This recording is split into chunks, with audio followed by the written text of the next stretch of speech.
We are back, and this week of football honestly started off really strong with Thursday night. The Packers looked unbelievable, and the 49ers really didn't even show up until there was like 5 minutes left in the game, and by that point, it was far too late. The Pack was already back on their plane, headed back to Green Bay. The rest of the week, however, that was filled with heartbreaking games. Texans versus the Jags, Giants versus Washington, Raiders versus the Chargers, Patriots versus the Jets, and of course, we cannot forget the Steelers versus the Cowboys. And when I say heartbreaking games, I'm talking about games where both teams actually had a chance to win. So whatever happened to Tom Brady and the Buccaneers in prime time Sunday Night Football doesn't get mentioned in this segment because that was just embarrassing.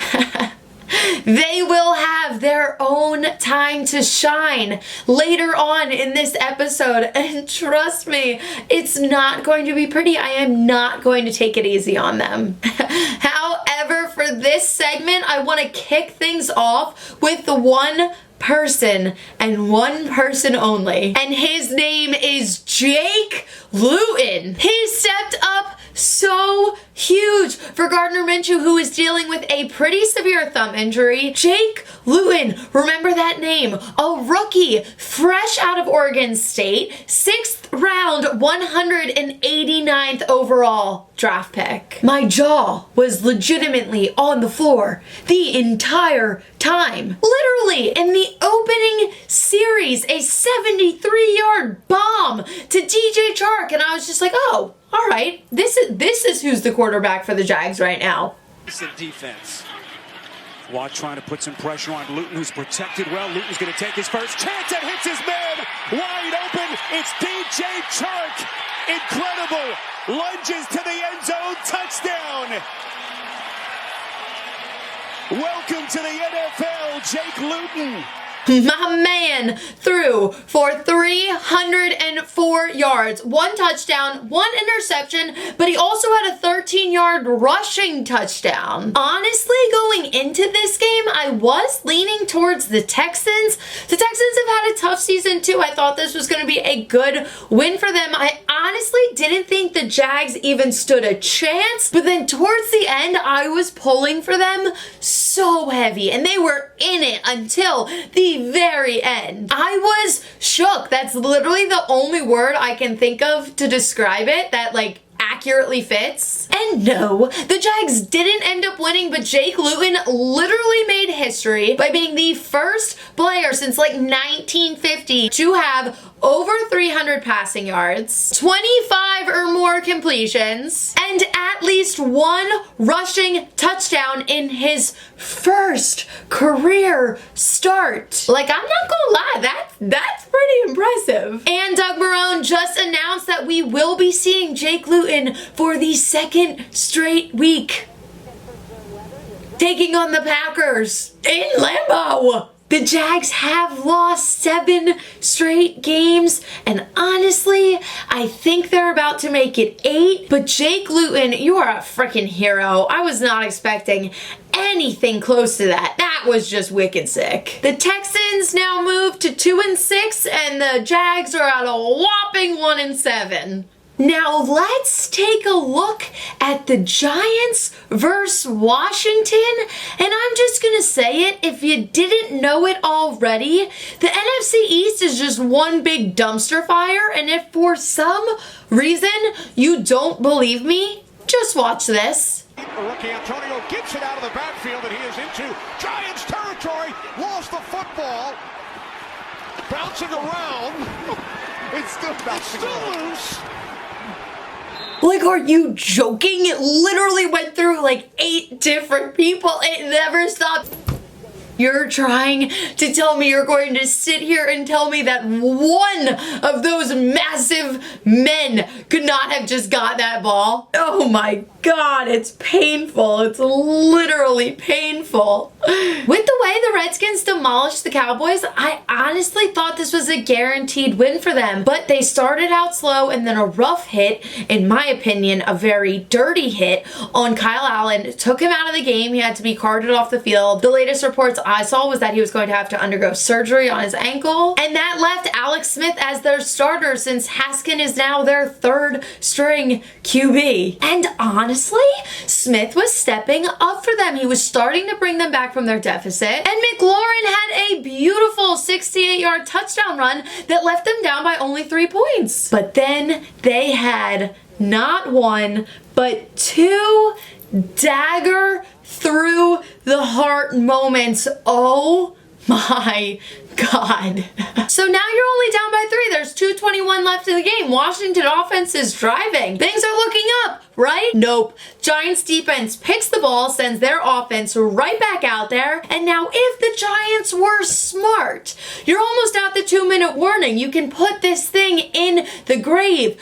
Drag the clock out a little bit. Preferably get a touchdown, but worst case scenario, get into field goal range, make it a 2-possession game. But they legitimately only took 18 seconds off the clock and then handed the ball right back to the Washington offense. So now Washington fans have gotten their hopes crushed and restored. Washington offense heads back out there. Things are looking great. They are 5 yards away from field goal territory to tie this game and send it into overtime. But then Alex Smith throws another interception, and I wish I could defend him or something on this one, but there was legitimately not a single red shirt in sight. It went right to the Giants defense. There's no arguing it. It was a terrible pass.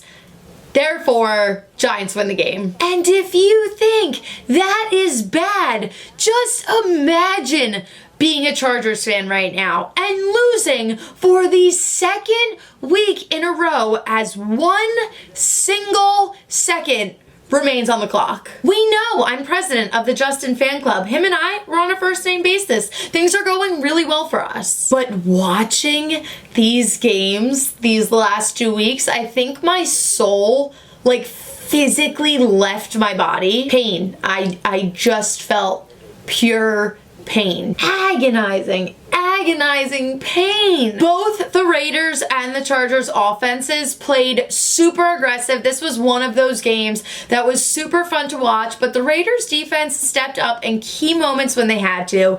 They held Justin, and then in the end, they made sure that that ball wasn't secure in the end zone. As the clock ticked down to 0, solidifying a 31-26 divisional win on the road for the Raiders. And I think what hurt most about that game, honestly, was the touchdown counted at first. Looking at the replay, I was like, he got both feet in, he got his knee down, ball in hand. We're chilling. Herbert will float it right side. It is Parham. Did he catch it? He did. Touchdown. Donald Parham. The Chargers find a way to flip the script on the final play of the game. The scoreboard literally read 32 Chargers, 31 Raiders, 0 seconds left. We all thought it was over, and then they said, hold on, replay. Well, he's got the ball there. The knee is down. That equals 2 feet. But is that ball moving around? Nothing definitive right there. Let's check it out here. Oh, that is an incomplete pass. Just showed it on the video board here in LA, and the Raiders saw it. And Dean, I think that they see what looks pretty definitive here, right? The ruling on the field has been changed. The receiver did not maintain control of the ball throughout the process of the catch. It's incomplete. Game over. And looking back, it was the right call. As I said, Raiders defense stepped up. That ball was punched and it was not secure. They did not get the touchdown. But oh my God, it hurt so bad.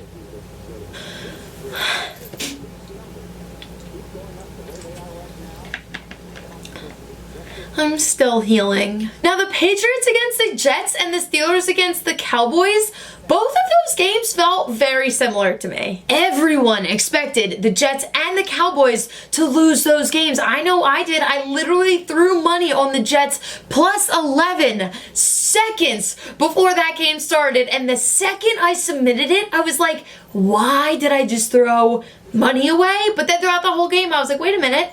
I might have just did something here. It worked out for me, and in the end, both of these games worked out exactly as they were projected, with the Steelers and the Patriots out on top. But both of those games were way too close for comfort, and I think it does open the question, should we be concerned for either of these teams? Honestly, the Steelers, I'm really not worried for them at all. They're sitting pretty at 8-0, and yes, you can argue a lot of their games have been very close games, but they know how to close.